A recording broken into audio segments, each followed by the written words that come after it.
Bahasa Melayu tahun 1 bersama Cikgu Farhana. Hai, Assalamualaikum. Salam sejahtera semua. Selamat pagi. Apa khabar kamu semua hari ini? Cikgu harap kamu semua sihat selalu dan berada dalam keadaan baik sahaja. Pada hari ini, kita akan belajar unit 8, tajuk menu sihat.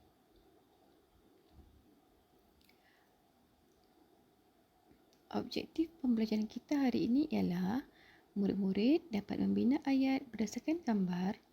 Murid-murid dapat membina satu ayat berdasarkan gambar dengan betul. Murid-murid dapat melengkapkan gambar rajah pokok dalam muka surat 48 berdasarkan bahan. Baiklah, murid-murid sila buka buku teks masing-masing muka surat 45. Kamu semua akan melihat unit 8 tajuk menu sihat.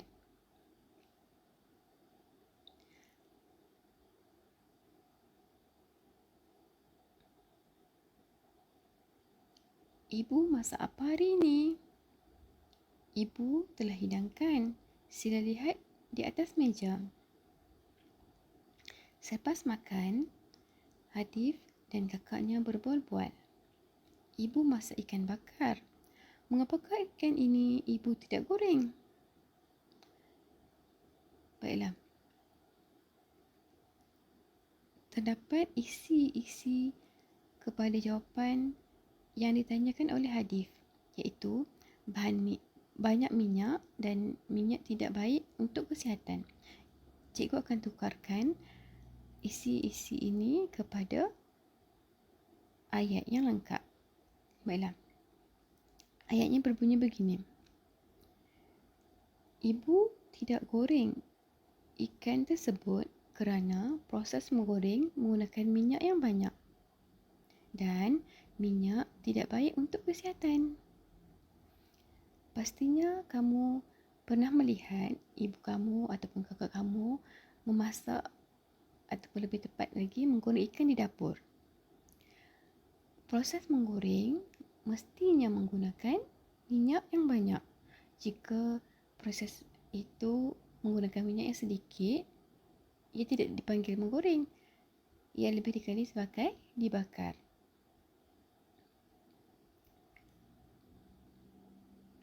Seterusnya, buah betik pun ada. Apakah sebab kakak suka makan buah betik? Baiklah.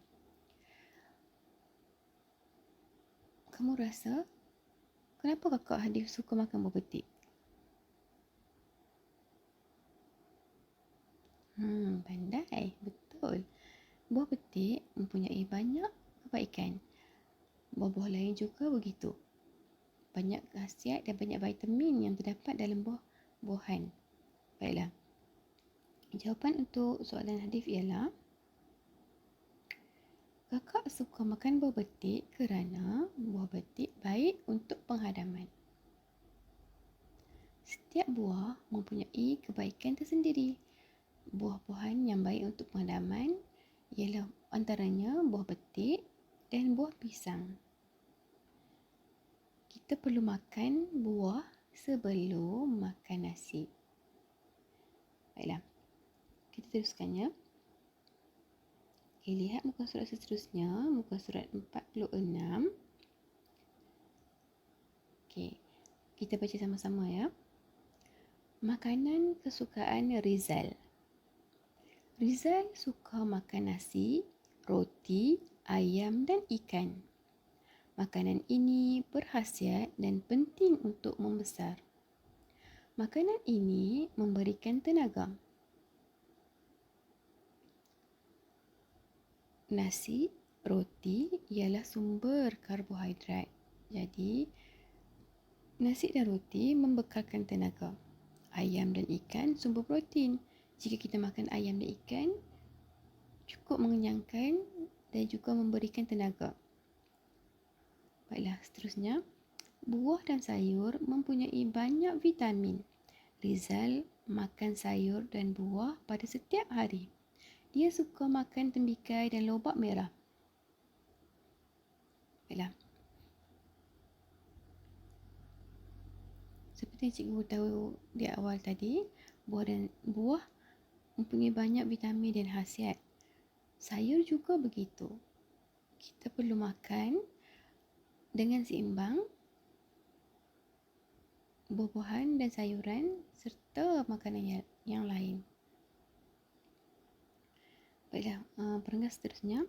Makanan ringan pula tidak baik untuk kesihatan. Rizal tidak gemar makan makanan ringan. Dia tidak makan gula-gula, keropok dan minuman bergas. Baiklah.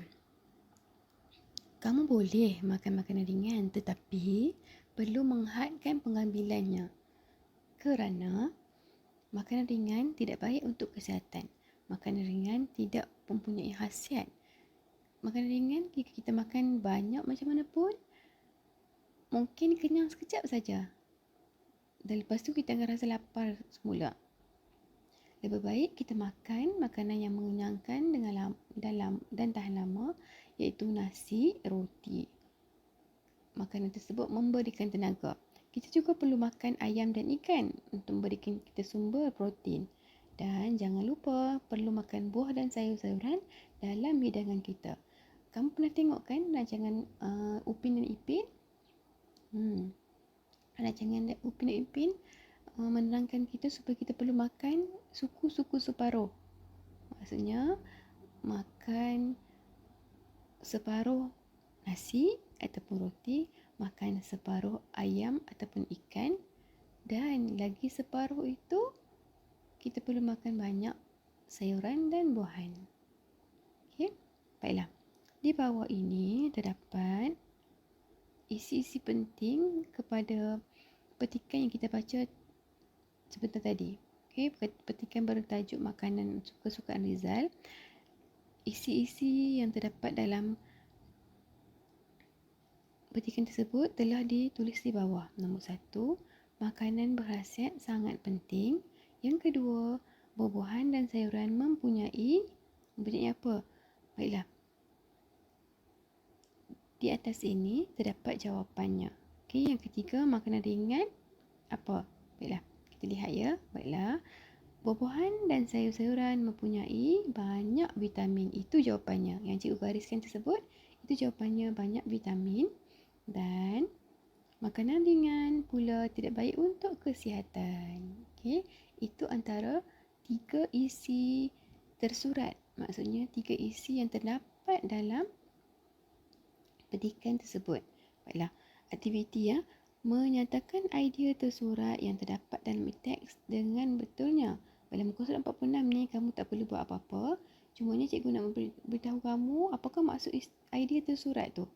Okey, idea tersurat maksudnya isi penting yang terdapat dalam petikan ini, petikan makanan kesukaan Rizal, iaitu isi yang dapat kamu ambil terus dari petikan ini. Okey, yang cikgu sebut tadilah, makanan berkhasiat sangat penting. Okey. Yang kedua, buah-buahan dan sayuran mempunyai banyak vitamin. Okey, banyak vitamin tu kamu boleh ambil dari petikan tersebut. Kamu tak payah fikir di luar petikan ni, cuma ambil dalam ini saja. Itu maksud isi tersurat. Idea tersurat. Kamu boleh lihat terus dari sini. Okey. Dan yang ketiga, makanan ringan pula tidak baik untuk kesihatan. Okey, juga kamu dapat lihat dari sini, ambil dari sini. Okey, baiklah. Seterusnya, muka surat 47. Okey, lazatnya sayur. Okey, menulis. Baiklah. Lazatnya sayur. Rizal suka makan sayur. Sayur ada vitamin dan garam mineral. Gambar yang kedua, gigi Rizal kuat kerana selalu makan sayur. Gusi Rizal juga sihat. Okey, kalau kamu nak sihat, nak punya gigi dan gusi yang kuat, kamu perlu amalkan makan sayur. Jika tidak makan sayur, kamu tidak akan dapat vitamin dan kebaikan yang terdapat di dalamnya. Kamu perlu gantikan vitamin tersebut dengan mencari vitamin tambahan di luar. Okay, lebih baiklah kamu makan sayur dan buah-buahan supaya kamu dapat terus sumber tersebut dari sayur-sayuran tersebut. Okay, baiklah. Di bawah ini terdapat 2 keping gambar dan tidak mempunyai ayat. Jadi tugas kamu ialah kamu harus membina ayat berdasarkan 2 keping gambar ini. Okay, cikgu akan berikan contoh. Okay, terdapat gambar yang ketiga ni ada gambar apa tu? Sayur apa yang dapat kamu lihat? Sayur lobak merah dan sayur sawi, pak choy. Okey, baiklah. Contoh yang cikgu berikan. Rizal paling suka sayur sawi dan lobak merah. Sayur-sayur ini banyak khasiat. Okey, cikgu ulang. Rizal paling suka sayur sawi dan lobak merah. Sayur-sayur ini banyak khasiat. Itu contoh ayat yang cikgu berikan. Kamu boleh buat ayat ayat kamu sendiri. Okey. Baiklah. Gambar yang terakhir, gambar yang keempat, terdapat gambar sayur yang telah dimasak. Okey, ini ayat yang cikgu berikan. Contohnya, Ibu Rizal selalu masak sup sayur campur untuk Rizal. Rizal akan makan dengan banyak kerana rasanya yang sedap. Okey, kalau kamu dapat lihat kat situ, sayur tu dicampur dengan daging. Okey. Cikgu ulang lagi sekali ayat cikgu buat. Ibu Rizal selalu masak sup sayur campur untuk Rizal.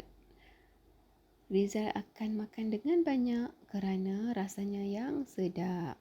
Okey, itu contoh ayat yang cikgu berikan. Kamu boleh tulis semula ayat ini ataupun kamu boleh tulis ayat yang baru. Okey, bina ayat sendiri. Seterusnya, baiklah. Muka surat 48, tajuk tembikai. Siapa suka makan tembikai? Cikgu pun suka. Cikgu suka makan tembikai yang berwarna kuning. Okey, rasanya lebih kurang saja tetapi cikgu lebih suka warna kuning tersebut. Baiklah. Kulit tembikai hijau. Kulit tembikai hijau. Isi tembikai berwarna merah dan ada juga yang berwarna kuning. Rasa buah tembikai ini manis. Okey, perenggan yang kedua. Tembikai boleh dimakan begitu saja. Selain itu, tembikai juga boleh dibuat jus. Tembikai kaya dengan vitamin A dan vitamin C. Vitamin ini diperlukan untuk mencegah penyakit. Antaranya termasuklah sakit kepala dan penyakit kulit. Baiklah. Jika kamu dapat lihat di sini, terdapat banyak khasiat, banyak vitamin yang dapat kita peroleh jika kita suka makan buah tembikai. Okey, cara kita makan buah tembikai, kita boleh potong dan makan begitu saja ataupun kita boleh buat jus dengan buah tembikai. Tidak semua buah-buahan boleh dibuat jus, tetapi buah tembikai jika kita buat jus sangat enak rasanya. Okey, baiklah. Kalau kamu dapat lihat di bawah itu, terdapat gambar raja pokok. Okey, apa yang perlu kamu buat? Cikgu mahu kamu bina gambar raja pokok dan lengkapkan gambar raja tersebut menggunakan isi-isi penting yang terdapat dalam petikan yang kita baca tadi. Baiklah. Tembikai. Okey, rupa tembikai. Macam mana rupa tembikai? Baiklah, dia beri kat situ berkulit hijau. Lagi, macam mana pula, apa lagi rupa tembikai yang kamu dapat lihat kat situ?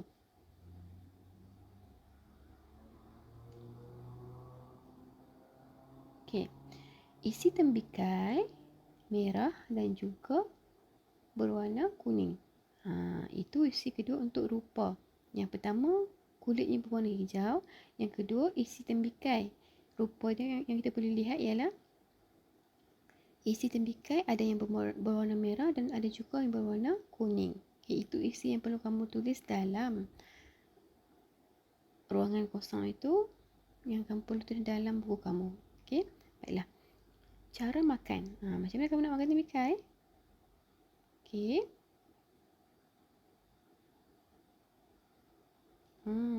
Dimakan begitu saja. Okey, yang pertama, dimakan begitu saja. Dan isi kedua, boleh juga dibuat jus. Okay, tulis di situ untuk cara makan. Ada 2 cara makan dia. Boleh untuk isi khasiat, kita tengok kat situ. Kaya vitamin A dan vitamin C. Okay, khasiat dia yang pertama, kaya vitamin A dan vitamin C. Dan khasiat yang kedua, boleh mencegah penyakit. Itu khasiat kedua. Okay, ini tugasan yang kedua kamu lah. Kamu perlu salin gambar rejah pokok ni dan lengkapkan isi-isinya. Okey, ini contoh yang cikgu buat. Temikai, rupa dia berkulit hijau, isi temikai berwarna merah atau kuning. Temikai cara makannya ialah dimakan begitu saja ataupun dibuat jus. Khasiatnya kaya vitamin A dan C, dan yang terakhir diperlukan untuk mencegah penyakit. Ini ialah cara ataupun contoh-contoh setiap rupa cara makan dan khasiat. Okey, ini ialah contoh gambar rejah pokok yang cikgu buat lah. Kamu boleh salin yang ini ataupun kamu boleh buat sendiri. Okey, tapi rupa bentuk gambar rejah pokok kamu macam ni lah. Okey, baiklah. Sampai di sini saja pembelajaran kita pada hari ini. Jumpa lagi kita di lain masa. Assalamualaikum. Bye bye. Terima kasih. Jumpa lagi.